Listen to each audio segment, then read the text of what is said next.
आजको issue of the डेमा स्वागत छ। नमस्कार, म नवराज चालिसे। दर्शकवृन्द, यति बेला तस्करीको सुनको घटनाले सिङ्गो मुलुकको राजनीतिक क्षेत्र, प्रशासनिक, राजस्व, भन्सार, प्रहरी प्रशासन र निजी क्षेत्र तरङ्गित भएको छ र तस्करीको सुनको घटनामा यसरी उच्च राजनीतिक तहका नेता र नेताका छोराछोरीहरूको समेत संलग्न रहेको विषयले यति बेला नेपालको अन्तर्राष्ट्रिय विमानस्थल एयरपोर्टको सुरक्षा, त्यहाँको संयन्त्रमाथि ठुलो प्रश्न चिन्ह लागेको छ। आखिर नेपालको राजस्व प्रशासन, भन्सार, एयरपोर्टमा भइरहेको बेथिति के कारण भइरहेको छ, जसको कनेक्सन चाहिँ माथिल्लो तहको प्रशासनिक तह र राजनीतिक तहसम्म जोडिएको घटना बाहिर आएको छ र पछिल्लो पटक नेपालको उत्तरी नाका र दक्षिणी नाकामा जसरी खुलेआम रूपमा तस्करीका मालवस्तुको ओसार प्रसार भइरहेको छ, त्यसले मुलुकको सिङ्गो सुरक्षा प्रबन्धमाथि नै प्रश्न चिन्ह लागेको छ र पछिल्लो पटक विश्वका विभिन्न मुलुकहरूबाट काठमाडौँ ट्रान्जिट पोइन्ट भएर नेपालमा सुनको तस्करी भएको घटना यो पहिलो घटना होइन।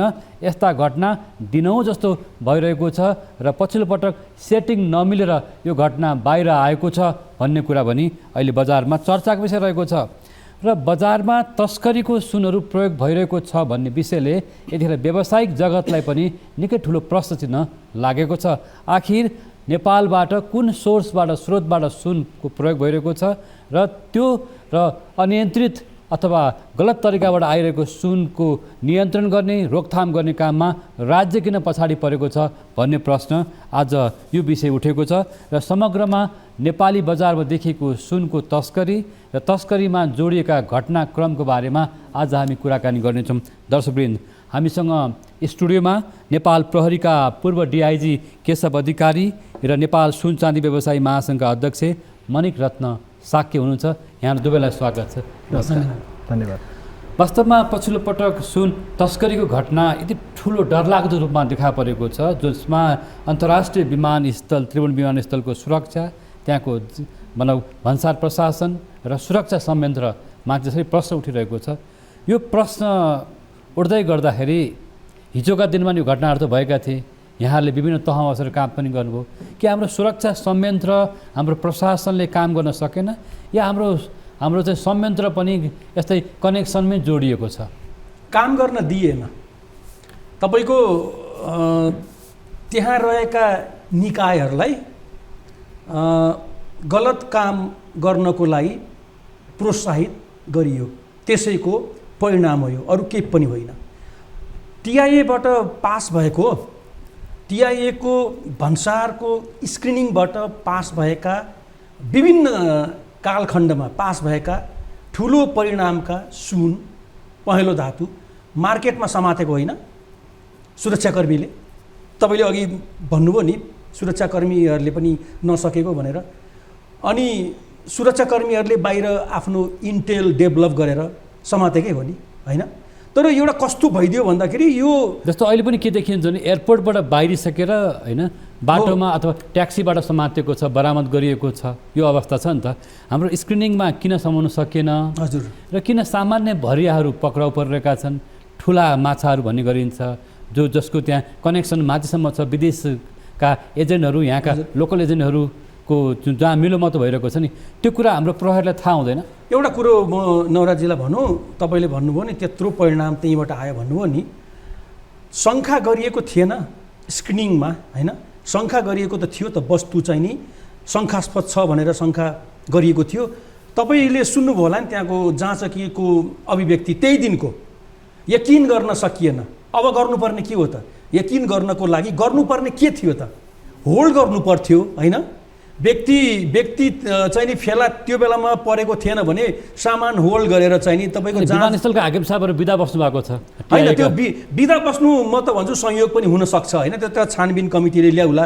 यो उहाँले भन्नुभयो नि, जस्तो टिआइएका हाकिम साहबहरू सबै बिदा बस्नु हो, होइन? तस्करीको मालवस्तु यसरी गायब हुनु र बाटोमा पक्रनु, यो घटना त आफैमा पनि त्यो त नवराजी छानबिनबाट त आइहाल्ला नि। यो ल्याउनुपर्छ, सरकारले ल्याउनुपर्छ। किनभने किन यो संयोग हो कि यो चाहिँ नि नियोजित हो कि होइन, यो योजना नै थियो कि प्लानिङ नै थियो कि भन्ने कुरा त सरकारले सार्वजनिक गर्नै पर्छ। किनभने प्रहरी अधिकृत अथवा भन्सार अधिकृतको भावी चाहिँ नि तपाईँको करियरको सवाल पनि हुन्छ होइन। संलग्न छ भने त हदैसम्म कारबाहीको दायरामा ल्याउनु प्रहरी पर्यो। प्रमुख पनि त्यसमा विधामा बस्नु भएको छ टिआइएमा होइन। हजुर, हजुर। भन्सार प्रमुख पनि विधामा बसेको देखिन्छ। हजुर। तर यो त एकदम डर नै लाग्छ। होइन, त्यो मैले भने नि तपाईँलाई नियोजित पनि हुनसक्छ, योजना पनि हुनसक्छ र अर्को संयोग पनि हुनसक्छ। त्यही बेला विधामा बस्नुभयो, त्यही बेला सामान आयो। म तपाईँलाई अघि कुरा चाहिँ नि पुरा गर्न सकिनँ। शङ्का गर्यो, हामीले यकिन गर्न सकेनौँ भनेर चाहिँ नि आयो नि, सामान आयो, त्यसलाई रोक्नु पर्थ्यो, होल्ड गर्नु पर्थ्यो। कर्मचारीहरू हदैसम्म चाहिँ नि के अरे प्रायोजित भए कि हदैसम्म चाहिँ नि प्रयोग गरिए। राज्यका उपल्लो तहमा रहेका व्यक्तिहरूबाट उनीहरू हदैसम्म चाहिँ नि प्रयोग भरिए। उनीहरूले केही गर्नै सकेन कि उनीहरूको पहिला पनि उपल्लो यस्तै तहको गरेर आएको। राजनीतिक तहबाट उपल्लो तहको प्रशासनिक तहबाट त्यहाँ चाहिँ सुरक्षा निकायका अथवा भनौँ न भन्सारका कर्मचारीहरू अधिकृतहरू पनि प्रयोगमा भए भन्ने कुरा हो। नभइकन त्यो सम्भवै छैन। तपाईँको अनि यसमा व्यवसायको प्रयोग कतिको देख्नुहुन्छ? एजेन्ट व्यवसायीहरू त छ त। तपाईँको 56-57 सालदेखि आजसम्मको, अझ मभन्दा पनि मानिकजीले भन्नु होला यो व्यवसायीको बारेमा, 56-57 सालदेखि आजको चाहिँ नि टिल डेटसम्म चाहिँ नि थाहा छैन को संलग्न थिए। तपाईँको सरकारी स्तरबाट बनेका समितिहरूले प्रतिवेदन पनि चाहिँ नि दिएको छ होइन, सबै थाहा छ नि, क्लियर छ। अब हेर्नुहोस्, एउटा कुरा म तपाईँलाई क्लियरली के भन्न चाहेँ, व्यापारिक घरानिया व्यक्तिहरू पनि त्यहाँ जोडिएका प्रसङ्गहरू बाहिर आइ नै रहेको छ। यो प्रसङ्ग पनि हामी जाउँला। म सबभन्दा अगाडि चाहिँ अब नेपाल सुन चाँदी व्यवसाय महासङ्घले चर्चामा पनि छ। तपाईँहरूको एउटा परम्परागत व्यवसाय होइन, आज भनौँ नेपालको एउटा महत्त्वपूर्ण एउटा उद्योग व्यवसाय भनौँ यसलाई, जसले चाहिँ यो भनौँ आज गरगहनाको यहाँहरू कारोबार गरिरहनु भएको छ। यो व्यवसायमाथि पनि ठुल्ठुला प्रश्नहरू छन् नि त। आज बजारमा तस्करीका सुनहरू प्रयोग भइरहेका छन्, विभिन्न तहबाट आइरहेका छन् भन्ने कुरा, जस्तो यहाँहरूको माथि व्यवसायहरूमाथि पनि एउटा आरोप छ, गुनासो छ होइन। आज नागरिक समाजमा त्यो कुरा आइरहँदाखेरि तपाईँ महासङ्घको नेतृत्व गर्नुभएको छ। महासङ्घले यो घटनालाई कति मतलब कुन रूपमा लिइरहेको छ? यसलाई हामीले चाहिँ एकदमै आरोप चाहिँ जुन आइराखेको छ त्यसलाई एकदमै दुःखद रूपमा हामीले चाहिँ दिइराखेका छौँ। किनभनेदेखि अब परम्परादेखि हाम्रो नेपालको आइडेन्टिटी भनौँ न, पहिचान नै दिन सक्ने जुन हाम्रो धर्म संस्कृति रीतिरिवाज नेपाली सभ्यताको चाहिँ जुन कुरा छ, अब तपाईँले भन्नुहोस् न, पशुपतिमा जलहरीको कुरा त्यो सुन नभइकन पुरा हुन्थ्यो होला र होइन। त्यो जुन पशुपतिको छाना चाहिँ भित्तामा चाहिँ चाँदीको चाहिँ मोलममा नलगाइकन बनाएको पशुपतिको चाहिँ त्यसको त्यो जुन एउटा आस्था चाहिँ जुन एउटा धर्मको चाहिँ जुन हाम्रो आस्थाको केन्द्र मन्दिरको रूपमा चाहिँ जुन हामी चित्रित गर्छौँ, संसारभरि त्यसको परिचय जान्छ, त्यो पुरा हुन्छ होला र। त्यसकारण सुन चाँदी हाम्रो चाहिँ जनजीवनसँग एकदम प्रत्यक्ष रूपमा गाँसिएको छ र यस्तो काम गर्ने कलाकार हामी चाहिँ जुन परम्परादेखि यसमा व्यवसाय गरिआएका होइन, कला सिप र त्यसको चाहिँ कालीगढबाट चाहिँ कालीगढी देखाएर आफ्नो चाहिँ आजीविका गरेर आएका व्यवसाय गरिआएका व्यवसायीहरू अब यसमा प्रवेश कस्तो भयो भने यो सुन चाँदी चाहिँ गरगहनामा मात्रै सीमित भएन कि, गरगहनाको साथसाथमा यो एउटा आर्थिक चाहिँ कारोबारको एउटा माध्यमको रूपमा, जस्तो अब हामीले चाहिँ विभिन्न अपराधिक गतिविधिको लागि, आतङ्ककारी घटनाको लागि त्यसको फन्डिङ गर्नेदेखि लिएर होइन, विभिन्न किसिमको हाम्रो चाहिँ जुन यो औपचारिक र अनौपचारिक बजारको कारोबार गर्ने एउटा पेमेन्टको एउटा माध्यमको रूपमा समेत सुनको प्रयोग भएको पाइएको छ विभिन्न समयमा।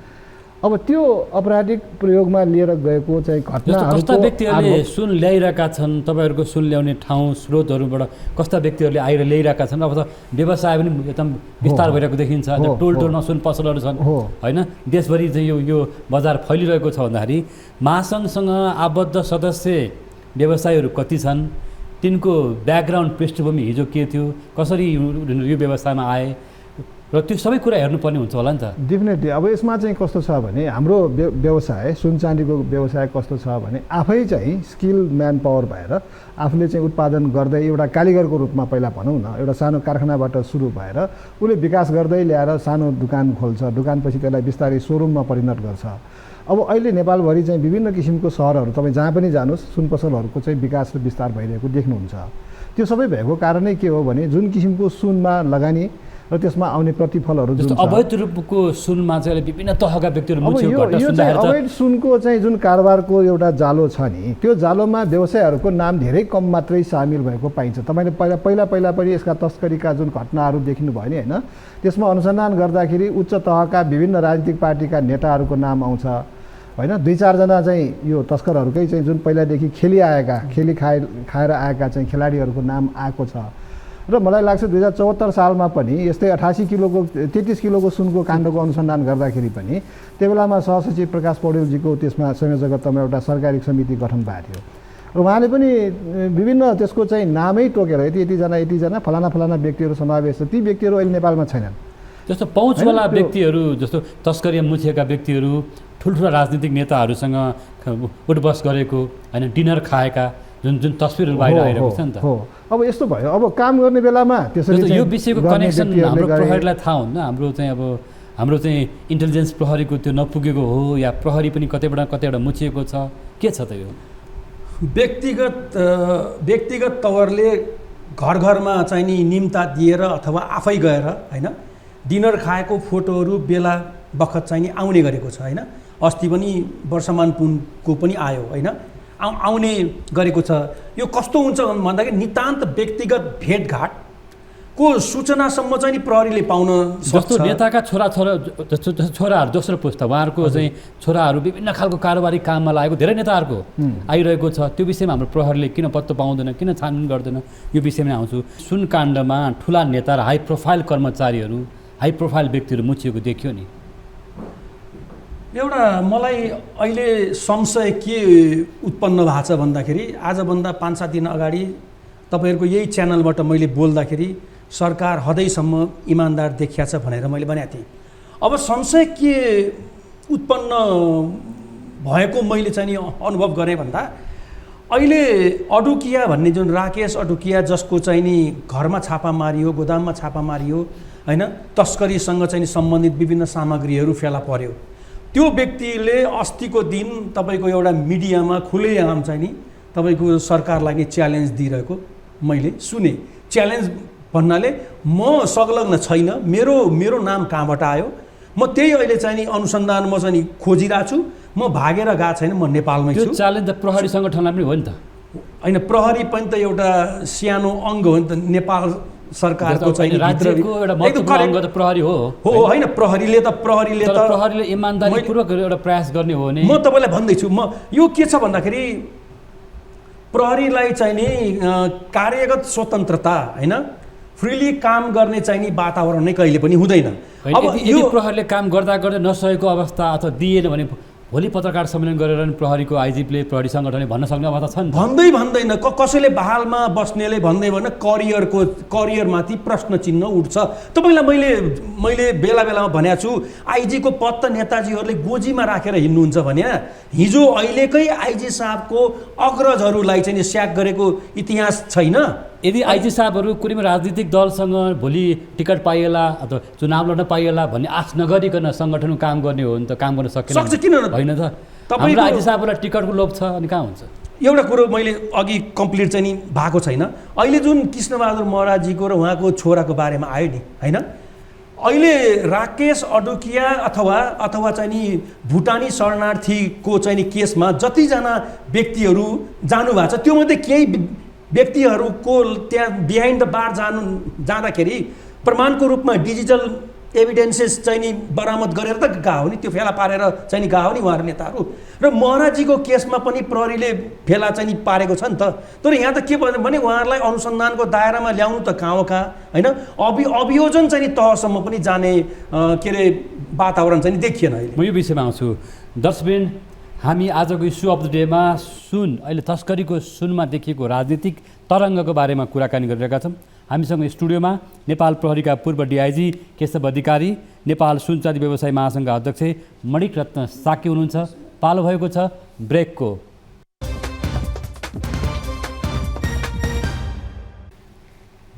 ब्रेकपछि यहाँलाई फेरि पनि स्वागत छ हाम्रो नियमित प्रस्तुति आजको इस्यु अफ द डेमा। आजको इस्यु अफ द डेमा हामीले सुनमा देखिएको तस्करी र त्यसले जोडिएको विभिन्न खालको तरङ्गहरूको बारेमा कुराकानी गरिरहेका छौँ। हामीसँग नेपाल प्रहरीका पूर्व डिआइजी केशव अधिकारी र नेपाल सुनचाँदी व्यवसाय महासङ्घका अध्यक्ष मणिक रत्न साकी हुनुहुन्छ। यहाँलाई फेरि स्वागत छ। महासङ्घ अध्यक्षज्यू, अब अहिले धेरै व्यावसायिक जगतहरूको पनि विभिन्न खालको उकुस देखिएको छ। कसरी तपाईँहरू यत्रो ठुलो तस्करीको सुनमा हाम्रा व्यवसायी जगत जोडिएको, अब प्रत्यक्ष अप्रत्यक्ष रूपमा ठुला साना घरानीहरू जोडेको विषय आइरहेको छ। महासङ्घले यो विषयमा त्यति गम्भीरता देखाउन सकेन कि? यहाँ तपाईँहरूको महासङ्घभित्र छलफल पक्कै भएको होला। डेफिनेटली यसमा धेरै गम्भीर रूपमा छलफलहरू भएको छ र यसको स्टेक होल्डर्सहरू मार्केटमा जुन हाम्रा व्यवसायहरू विभिन्न जिल्ला सङ्गठनहरू उनीहरूसँग पनि हामी एकदमै प्रत्यक्ष रूपमा छलफलमा उनीहरूसँग चाहिँ एकदम सरोकार राखेर व्यवसायको यसमा छलफल भइरहेछ। हाम्रो विभिन्न कुराहरू यसमा अगाडि बढेको छ र हामीलाई डर के छ भने जुन किसिमको यो परिमाणमा तस्करीहरू भइरहेको छ नेपालमा त्यसको सङ्केत हामीले आजभन्दा 2-3 महिना अगाडि नै दिएका थियौँ। किनभने जुन किसिमको नेपालको करेन्सीको एक्सचेन्ज रेट छ, हाम्रो नेपालको आफ्नो उत्पादन छैन, हाम्रो नेपालबाट चाहिँ एक्सपोर्ट हुने सामानहरू एकदम कम छ, इम्पोर्ट धेरै बढी छ र त्यो कन्टेक्स्टमा हाम्रो नेपाली रुपियाँको चाहिँ आइसीसँगको जुन एक्सचेन्ज रेट छ नि 100 रुपियाँ आइसी बराबर हाम्रो नेपाली 160 रुपियाँ, त्यो चाहिँ बिस्तारै बिस्तारै गएर अस्ति बोर्डर साइडमा कस्तो समाचार आयो भने 160 रुपियाँ जाने आइसी 150मा चाहिँ हामी एक्सचेन्ज गर्न सकिने, नेपाली रुपियाँको चाहिँ भ्यालु 100 रुपियाँ चाहिँ 150 रुपियाँ दिएपछि 100 रुपियाँ आइसी चाहिँ हामीले पाउने। त्यो किन सम्भव भयो? त्यसबाट त के सङ्केत गरिरहेछ? नेपालबाट कुनै चिजहरू त्यहाँ गइरहेछ जसको लागि इन्डियन करेन्सी आइराखेको छ र इन्डियन करेन्सी धेरै भएको कारणले गर्दाखेरि इन्डियन करेन्सीको भाउ चाहिँ घटेर गयो। नभएदेखि सामान्य अवस्थामा नेपालमा त इन्डियाबाट धेरै सामान आउँछ नि, पेमेन्ट गर्न हामीसँग पैसा पुग्दैन थियो, हामीले डलर तिरेर चाहिँ आइसी खरिद गर्नुपर्नेसम्मको अवस्थाहरू आउँथ्यो भने त्यो बेलामा 160 रुपियाँ जाने आइसीलाई 163, 164, 165 रुपियाँसम्म पनि तिर्नुपर्छ भन्ने कुरा चाहिँ बजारमा सुन्नमा आउँथ्यो भने त्यो हामीसँग कुन उत्पादन छ त्यो जुन इन्डियामा गएर इन्डियन करेन्सीको भाउ घटेर 150, 152मा चाहिँ आइसी किन्न पाइयो भनेपछि त्यसको एउटा मुख्य कारण त त्यही सुनको तस्करीकै कारणले चाहिँ हुनसक्छ भन्ने जस्तो सुनको तस्करीको बारेमा महासङ्घले पर्याप्त सूचनाहरू सरकारलाई दिने हो भने कमसेकम नियन्त्रणमा हुन्छ कि? होइन, यसमा अब यो तस्करीको सूचना हामीसँग हुँदैन, किनभने हामी चाहिँ तस्करहरूको कुनै पनि सञ्जालमा अथवा त्यो किसिमको चाहिँ गतिविधिमा हाम्रो चाहिँ कुनै सरोकार पनि छैन, हामीलाई जानकारी आउने कुनै सूचना केही व्यवसाय अप्रत्यक्ष रूपमा छन् कि भन्ने पनि आशंका गरेको छ। यस्तो छ, व्यवसायहरूको आफ्नो आफ्नो चाहिँ नेटवर्किङहरू हुन्छ होइन, आफ्नो आफ्नो व्यवसायको चाहिँ काम गर्ने तौर तरिका, कसैले एक्सपोर्टमा पनि भाग लिइराखेका हुन्छ, कसैले इम्पोर्ट पनि गरिराखेका होला, त्यो गर्न चाहिँ जुन कारोबार रहेका व्यापारीहरू, ट्रेडिङमा रहेका व्यापारीहरू बढी यो यस्तो खालको तस्करीसँग सिधा यसो चाहिँ हामीले जोडेर हेर्दाखेरि हामी व्यवसायहरूको चाहिँ त्यो प्रत्यक्ष रूपमा गर्ने जुन हाम्रो ब्याङ्कसँग सरोकार राख्ने कारोबारहरू चाहिँ हाम्रो नलेजमा हुन्छ।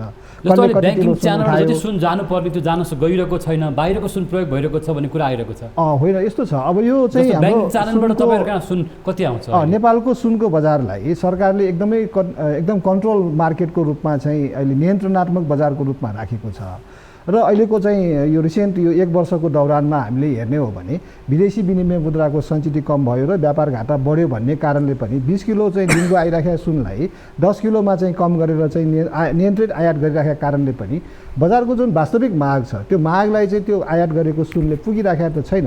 हामी बराबर सरकारलाई भनिराखेका छौँ सुनको अभाव छ बजारमा र यो बजेटभन्दा पनि पहिला जब चाहिँ 1 किलो सुनमा 8.5 लाख रुपियाँ भन्सार लाग्थ्यो त्यो बेला पनि सुनको अभाव भएर बजारमा चाहिँ हामीले एक तोला सुन किन्दाखेरि पनि 3000, 4000, 5000 रुपियाँसम्म पनि बढी पैसा तिरेर सुन किन्नुपर्ने चाहिँ अवस्था आएको थियो अभाव भएको कारणले गर्दाखेरि। बजारमा दैनिक कति आवश्यकता पर्छ हाम्रो बजारमा यति बेला? अब नेपालको सुनको बजार चाहिँ सिजन र अफ सिजनको दुईटा किसिमको क्याटेगोरी हुन्छ। सिजनको बेलामा 35 किलो 40 किलोसम्म पनि दिनको मार्केटमा डिमान्ड चाहिँ आउँछ र अफ सिजनको बेला जस्तो अब अहिलेको चाहिँ साउन महिनाको कुरा गर्ने हो भने अब अहिले चाहिँ बजारमा मनमास लागेको छ, मलमासको कारणले गर्दाखेरि हाम्रो त्यो शुभ कार्यहरू चाहिँ अहिले भइराखेको छैन। त्यसमाथि फेरि कृषिजन्य हाम्रो कृषि प्रधान देश हो, अहिले चाहिँ यो पानी पर्ने मौसम भएकोले गर्दाखेरि खेती किसानीमा बढी चाहिँ व्यस्त भइन्छ, हाम्रो चाडपर्वहरू पनि सबै पछाडि धकेलिएको छ। त्यसको साथसाथमा नेपालको जुन यो आर्थिक मन्दी र चाहिँ जुन यो सङ्कुचनको अवस्था छ अहिले व्यवसाय व्यापारको त्यसले मान्छेको आय पनि घटेको छ, इन्कम कम भएको छ, खर्च चाहिँ घट्न सकेको छैन। त्यस कारणले गर्दाखेरि र अर्को एउटा कारण चाहिँ सुनको मूल्य आफै पनि यति बढेको छ कि ऐतिहासिक हाई लेभलमा 1,12,000, 1,13,000 को रेन्जमा अहिले बसिराखेको छ। त्यसले गर्दाखेरि यो सुनको चाहिँ जुन किसिमको डिमान्ड छ यो अफ सिजन भएर पनि र यो विभिन्न कारणहरूले गर्दाखेरि यो बेलाको अहिलेको साउन महिना असार महिनादेखि व्यापार स्वाट्टै कम छ, एकदमै कम छ। अहिले यो 10 किलोको जुन कोटा छ नि त्यो कोटाको पनि अहिले चाहिँ हामीलाई खासै चाहिँ त्यति युज गर्न सकेको अवस्था चाहिँ छैन। तर बजारमा तपाईँले भनेको जस्तै छिटोफुट्ट त्यो तस्करीको सुन चाहिँ नआउने हो भने त्यो तस्करीको सुनको जुन बजारको उनीहरूको सञ्जाल त्यो बनाउनको लागि सरकारले चाहिँ जुन किसिमको सुनको इम्पोर्ट गर्ने जुन पोलिसी छ त्यसलाई चाहिँ एकदमै पुनरावलोकन गर्नुपर्छ। अब हाम्रो चाहिँ देश चाहिँ लोकल मार्केटको लागि मात्रै होइन, यो त चाहिँ कस्तो भयो भने इन्टरनेसनल ट्रेडको चाहिँ उसमा व्यापारको हिसाबले पनि आपराधिक क्रियाकलापको लागि फन्डिङ गर्न, आतङ्कवादी घटनाहरूको लागि होइन, लागु पदार्थदेखि लिएर विभिन्न किसिमको त्यसको लागि पनि फन्डिङमा सुनको प्रयोग चाहिँ भइरहेको देखिन्छ। ट्रान्जिट त त्यही भइरहेछ नि त, नेपालको बाटो भएर विदेश गइरहेछ। र अर्को बाटो के पनि हो भने नेपालको चाहिँ जुन किसिमको यो राजनीतिक परिवृत्ति त्यसमा पनि अब विभिन्न नेताजीहरूको त्यसमा संलग्नता त देखेकै छ, त्यो विभिन्न प्रतिवेदनहरूमा आएकै छ। विभिन्न राजनीतिक उच्च तहका व्यक्तित्वहरूको संलग्नता भएको प्रतिवेदनहरू हामीले सार्वजनिक भएको पाएका छौँ। तर त्यसमा कारबाही अगाडि बढेको छैन र दण्डहीनताको कारणले गर्दाखेरि जब तपाईँलाई कारबाही हुँदैन, तपाईँलाई सजाय हुँदैन भनेपछि त त्यो मनोबल झन् बढेर जान्छ। अब 33 किलो 80 किलो 88 किलो हुँदै हुँदै अहिले आएर 100 किलो 150 किलोको सम्मको चाहिँ परिमाणमा तस्करी हुन थाल्नु। 33 किलो हुँदाखेरि 40,000 50,000 सुनको भाउ हुँदाखेरि त्यसको भ्यालु त्यति हुँदैन। तर अहिले चाहिँ 1,12,000 1,13,000 तोलाको सुन हुँदाखेरि 100 किलोभन्दा पनि बढी सुनको तस्करी, त्यसको भ्यालु कति पुग्यो? जस्तो उहाँले एकदम महत्त्वपूर्ण कुरा गर्नुभयो नि, जस्तो अहिले ब्याङ्किङ प्रणालीबाट जसरी आइरहेको छ त्यो पनि त्योभन्दा बाहिरबाट चाहिँ विभिन्न तहबाट पक्कै पनि आइरहेको छ। भ्रष्टाचार गरेर कमाएको रकम होला, अकुत सम्पत्ति जो ब्याङ्किङ प्रणालीमा जान नसकेको जुन रकम सुन खरिद भइरहेको छ होइन, अब सुनमा लगानी भइरहेको छ। यो अवस्थालाई यदि साँच्चै राज्यको छानबिन गर्ने निकाय, अनुगमन गर्ने निकाय राजस्व होला अथवा प्रहरी प्रशासन होला, तपाईँलाई लाग्छ होला नि त यस्तो बजारमा यसै अवैध रूपमा सुन आइरहेको छ भने हामीले त्यस्ता शङ्कास्पद चाहिँ बजारमा छानबिन गर्न सकिन्छ, शङ्कास्पद कारोबारलाई रोक्न सकिन्छ भनेर त्यो खालको प्रहरी सङ्गठनभित्र प्रहरी प्रशासनभित्र त्यो विषयमा केही गम्भीरता हुँदैन? यो कारोबार चाहिँ नि सिधै गएर चाहिँ उच्च पदस्थ व्यक्तिहरूसँग ठोकिन्छ। त्यस्ता व्यक्तिहरूलाई अनुसन्धानमा ल्याउने फङ्सनल अटोनोमी नेपाल प्रहरीलाई कहाँ छ भनिदिनुहोस् त। म त त्यही संस्थामा चाहिँ नि बिताएर आएँ लामो समयसम्म। फङ्सनल अटोनोमी छँदै छैन। अब अहिले हेर्नुहोस्, अब राकेश अडुकियाले छाती खोलेर चाहिँ च्यालेन्ज गरेको अवस्था आइसक्यो हो। किन गर्यो भन्दाखेरि त्यस्तै प्रकृतिको त्यस्तै खालको चाहिँ नि अपराधमा संलग्न भएको जुन नेता र नेताको छोराको नाममा छ, उहाँहरूको पनि त तस्करको नाइकेहरूसँग चाहिँ नि डिजिटल के अरे उसमा तपाईँको कुराकानी भएको च्याट भएको होइन, तपाईँको सिडिआरबाटै चाहिँ नि 100औँचोटि फोन सम्पर्क भएको अनुसन्धानले देखाएको छैन। उहाँलाई उहाँलाई चाहिँ नि उहाँको विरुद्धमा मुद्दा दर्ता गर्ने कुरा टाढाको भयो, पक्राउ गर्ने कुरा पनि टाढाको भयो। अभियोजनको दायरामा ल्याउने त झन् तपाईँले कल्पनामा नचिताए पनि हुन्छ। मुद्दा त पेश भयो हिजो होइन। तस्करीमा ठुल्ठुला नेताहरू र राजनीतिक तहका व्यक्तिहरू त्यो उच्च प्रशासकहरूको मिलेमतो छ। करेक्ट, एकदम सिधै जोडिन्छ। एउटा तपाईँ हामीले खालि सुनको कुराहरू गरिरहेछौँ। यो हेर्नुहोस् है, सिधै तस्करी नियन्त्रण भनेको देशको राष्ट्रिय अर्थव्यवस्थासँग गाँसिएको विषय हो। एउटा त्यो। अर्को के हो भन्दाखेरि नेपालको आन्तरिक र बाह्य सुरक्षासँग पनि गाँसिएको विषय हो।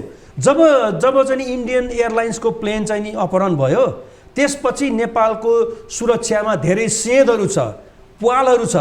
यसरी चाहिँ नि हुँदैन भनेर सायद इन्डियाले हो कि त्यसको केही समयपछि यहाँ चाहिँ नि आफ्नो विमान के अरे फ्लाइ गर्नुभन्दा अगाडि उनीहरूको चाहिँ नि सेक्युरिटी चेक हुन्छ। भोलि अरू एयरलाइन्स र अन्य संस्थाले हाम्रो पनि चाहिँ नि संलग्नता हुनु पर्यो, नेपाल अब सुरक्षित चाहिँ नि भएन, यो प्रवेशद्वार अन्तर्राष्ट्रिय प्रवेशद्वार नेपालको सुरक्षित भएन। यसले के सन्देश जान्छ? एउटा त राष्ट्रिय अर्थतन्त्रमा चाहिँ नि नकारात्मक असर पर्छ, अर्को राष्ट्रिय र अन्तर्राष्ट्रिय छवि बिग्रिन्छ। नेपालको अर्थतन्त्रमा माफियाकरण बढ्दै गएको कुरा देखिन्छ होइन। अर्को कुरा हाम्रो सुरक्षा संयन्त्रमाथि प्रश्न उठ्छ नि त। मैले त्यही भने नि भोलि बाहिरको एयरलाइन्सका चाहिँ सुरक्षाका मान्छेहरू यहाँ आउने बित्तिकै हाम्रो यो राष्ट्रिय सुरक्षा संयन्त्रमाथि प्रश्न लाग्यो होइन? ठुलो प्रश्न चिन्ह हो नि। मैले एकचोटि चाहिँ नि तपाईँको बम्बे जाँदाखेरि 2 वर्ष अगाडि मैले बम्बे जाँदा मैले त्यो इन्डियन त्यो सुरक्षा च्यानल थ्रु मैले जान मानिनँ। तर फ्लाइटको टाइम चाहिँ नि भएको थियो। अनि त्यहाँ नजिक भएको चाहिँ नि पुलिस अफसरले चाहिँ हल्ला खल्ला सुनेपछि आएर सर यो हजुर जस्तै धेरैले पनि विरोध चाहिँ नि गरेका छ, तर के गर्ने यस्तै हो भनेर उसले लाचारी हुन् त त्यो र्याङ्कको चाहिँ अफसरले के गर्न सक्छ र। मैले विरोध चाहिँ नि गरेको थिएँ टिआइएको चाहिँ नि फ्लाइ हुनुभन्दा करिब 20-30 मिनट अगाडि बम्बई जानुभन्दा अगाडि। हेर्नुहोस् है, यो अवस्था छ। भने अन्य तपाईँको टुरिज्ममा आधारित हाम्रो चाहिँ नि के अरे टुरिज्ममा चाहिँ नि बेस छ हाम्रो अर्थतन्त्र यो होइन। अवस्था हाम्रो प्रहरी सङ्गठनका प्रमुखहरूलाई थाहा हुँदैन जम्मैलाई थाहा छैन, किन थाहा हुन्न? उहाँले के गर्न सक्नुहुन्छ? अनि मैले अथवा हाम्रो गृह मन्त्रालय अथवा अथवा भनौँ न प्रधानमन्त्रीको तहमै कुरा जानकारी तपाईँको प्रधानमन्त्रीको अगाडि एउटा सहसचिव दर्जाको राजदूतले उपर खुट्टी लगाएर गफ गर्छ। यहाँ प्राइम मिनिस्टरलाई भेट्न, मिनिस्टर त टाढाको कुरो, प्राइम मिनिस्टरलाई भेट्नको लागि उसले चाहिँ नि समय कुर्नु पर्दैन, सिधै गएर चाहिँ नि चिडिदिए हुन्छ। म तपाईँलाई भन्न खोजेको हाम्रो तपाईँको कुराले पछिल्लो पटक के देखिन्छ भन्दा जस्तो पछिल्लो पटक नेपालका विभिन्न काण्डहरूमा छिमेकी मुलुकहरू भारत र चीनको उच्च कूटनीतिक तहको कुराहरू उठिरहेको छ। यो प्रसङ्गमा पनि हामी एउटा अरू विषय प्रसङ्गमा छलफल गरौँला। अलिकति व्यावसायिक जगतमै जोडिएको यो घटना, तस्करीको घटना भएको कारण अब यसलाई नियन्त्रण कहिले गर्नु त? तपाईँहरूलाई जुन व्यावसायिक जगतलाई अपमानित भएको छ, आरोप लागेको छ होइन, प्रश्न चिन्ह लागिरहेको छ आफ्नो समाजमा भन्दै गर्दा यसलाई शुद्धिकरण त गर्नु पर्यो डेफिनेटली होइन। हाम्रो उद्योग वाणिज्य मन्त्रालय छ, आपूर्ति मन्त्रालय छ, अर्थ मन्त्रालय होला, भन्सार विभाग होला, टिआइए छ, उहाँका त्यहाँका कर्मचारी प्रमुखहरूलाई पनि प्रश्न चिन्ह लागेको छ आजको अवस्थामा। यो शुद्धिकरण कहिले गर्न सकिन्छ? अब यो त अहिले नै गर्नु पर्यो नि। अहिले यस्तो चाहिँ जल्लो बल्लो माहौल भएको बेलामा भएन भने, गरिएन भने अरू बेला त यसलाई चाहिँ हामी शुद्धिकरणको तहमा लिएर जान्छौँ, गर्छौँ भन्दाखेरि पनि त्यो त खालि बाहनाबाजी गर्ने, टाल्ने प्रवृत्ति मात्रै हुन्छ होइन। त्यस कारणले अहिलेको जुन जल्लो बल्लो परिवेशमा यस्तो ठुलो चाहिँ घटनाहरू घटिराखेको छ र यसले चाहिँ नेसनल चाहिँ जुन यो इन्टेलिजेन्स तपाईँहरू जस्तो व्यावसायिक जगतले यो कुरालाई जस्तो प्रधानमन्त्रीको तहमा ध्यान आकर्षण गराउनु हो कि गृहमन्त्रीको तहमा गराउनु हो कि, किनभने भोलिको त्यो कनेक्सन त माथिल्लो तहसम्म जोडियो नि त। जोडियो पक्कै पनि। हामीले चाहिँ सरकारको एकदमै यसमा चाहिँ ध्यान आकर्षण यो विषय तपाईँले प्रहरी सङ्गठनको आइजी साहबसँग अथवा सुरक्षा निकायका प्रमुखहरूसँग महासँगले भेटघाट गरेको छ? छैन, यही सवालमा छैन, यही सवालमा छैन। यही सवालमै अहिले विवाद देखियो। अहिलेको यो जुन अनुसन्धान भइरहेको छ यसमा प्रहरीले अनुसन्धान गरिरहेको छ जस्तो लागेन मलाई। सुरक्षासँग जोडेको कूटनीतिक तहसँग जोडेका यो सबै नामहरू आज आइरहेको छ नि त। राजस्व अनुसन्धान विभागले अहिले चाहिँ अनुसन्धान गरिराखेको छ। सुन बोकेर भारत लाने भन्ने कुरा आइरहँदाखेरि दुईटा छिमेकी मुलुकसँग पनि त हाम्रो एउटा कूटनीतिक तहको विषय त आयो। एकदम सही कुरा गर्नुभयो तपाईँ। निश्चित रूपमा जोडिन्छ र अब नेपालको लागि मैले भने नि अब हाम्रो चाहिँ कस्तो चाहिँ एउटा भौगोलिक चाहिँ यो चाहिँ अवस्था चाहिँ कस्तो छ भने दुईवटा विशाल देशहरू। अब भारत पनि इन्डस्ट्रियल हिसाबले अहिले एकदमै ग्रोइङ, अब लार्जेस्ट चाहिँ 5th चाहिँ इकोनोमी चाहिँ संसारको अहिले बनेको छ होइन। 3rd बन्छु भनेर अहिले चाहिँ अगाडि बढिराखेको छ र 2nd लार्जेस्टमा चाइना चाहिँ अहिले चाहिँ मेरो चाहिँ हाम्रो जल्लो बल्लो भनौँ न अर्थतन्त्रहरू हाम्रो देशको छिमेकीहरू छन्। तर हामी नेपाल चाहिँ त्यसको बिचमा छौँ र त्यसको घटनाको कुनै न कुनै छिताहरू जस्तो अब व्यापारकै सम्बन्धमा पनि कुरा गर्दाखेरि चीन र भारतको व्यापारको गर्ने क्रममा नेपाल त ट्रान्जिटै हो नि। कहिले तपाईँ नेपालबाट रक्तचन्दन चाइना गएको सुन्नुहुन्छ, कहिले चाइनाबाट सुन ल्याएर इन्डिया जानको लागि चाहिँ होइन सधैँ उडेरै आउँछ भन्ने छैन। एकदमै अब यसमा हिजो तात्पर्य नाकाका भन्सार त्यहाँको चेकपोस्ट कुराहरू आइरहँदाखेरि मेरो विचारमा महासङ्घको अध्यक्षले यहाँ नेतृत्वले के गर्नु पर्यो भने यति ठुलो विवादमा सुनचाँदी व्यवसाय परिसकेपछि तपाईँले व्हाइट पेपर जारी गरेर यहाँको चाहिँ होइन यो प्रशासनलाई, गृह प्रशासनलाई, उद्योग वाणिज्य मन्त्रालय होला, अर्थ मन्त्रालय होला, त्यो त एउटा त्यो सार्वजनिक गर्नु पर्यो। हाम्रो सुनचाँदी बजारको खपत यति हो होइन, तस्करीकोबाट यसै आएको हुनसक्छ, यो ठाउँमा चाहिँ सुरक्षा गर्नु पर्यो अथवा तस्करीलाई रोक्नु पर्यो, जसले गर्दा राज्यको आज राजो ठगी भइरहेको छ नि त, छली भइरहेको छ। यो विषयमा यसमा हाम्रो संसदीय एउटा समिति छ, उद्योग वाणिज्य श्रम तथा उपभोक्ता हित समिति भनेर। त्यो समितिको मार्फतबाट हामीले पत्राचार पनि गरिरहेका छौँ र माननीय मन्त्रीज्यू लगायत त्यहाँ विभिन्न राजनीतिक पार्टीका मान्यज्यूहरूको त्यो समितिमा चाहिँ छलफल हुन्छ र मलाई लाग्छ सायद भोलि नै हामी एउटा त्यो पत्र चाहिँ उता हामी पठाउँदैछौँ। त्यो सबै डकुमेन्टहरू हामीसँग तयारी पनि छ, किनभने सरकारसँग मात्रै सरोकार राख्ने विषय भएन। हामी सम्पूर्ण नेपालीहरूको यसमा चाहिँ सरोकार अहिले आइसक्यो, घर घरमा यसको चर्चा छ। नेपालको प्रतिष्ठा छविसँग एकदम हाम्रो चाहिँ नेपालकै इज्जत प्रतिष्ठा यसबाट कूटनीतिक च्यानलमा जोडियो होइन, कूटनीतिसँग विभिन्न तरिकाले नागरिकता लिएका पासपोर्ट लिएका व्यक्तिहरूको नेताहरूसँग उठबस देखिएको छ। र चाहिँ हाम्रो अन्तर्राष्ट्रिय विमानस्थलको चाहिँ जुन यो सुरक्षाको चाहिँ जुन एउटा चाहिँ प्रक्रिया छ नि त्यसमा पनि प्रश्न चिन्ह एकदमै उठेकोले गर्दाखेरि यो चाहिँ एकदम सेन्सिटिभ इस्यु। निश्चित रूपमा महासङ्घले यो विषयलाई आगामी अझ गम्भीरतापूर्वक लिएर सम्बन्धित निकायलाई ध्यान आकर्षण गराओस् भन्ने हाम्रो पनि चाहना हो। हजुर, त्यो डेफिनेटली हामी चाहिँ त्यसमा अगाडि पहल गरि पनि राखेका छौँ र हाम्रो छलफलहरू तीनटै महासङ्घ यसमा संलग्न भएका नेपाल सुनचाँदी व्यवसायी महासङ्घ, नेपाल सुनचाँदी रत्न तथा आभूषण महासङ्घ र नेपाल हस्तकला महासङ्घ तीनटैको चाहिँ यो चाहिँ सुनको सरोकार राख्नु त्यो चाहिँ संस्थाहरू छन्।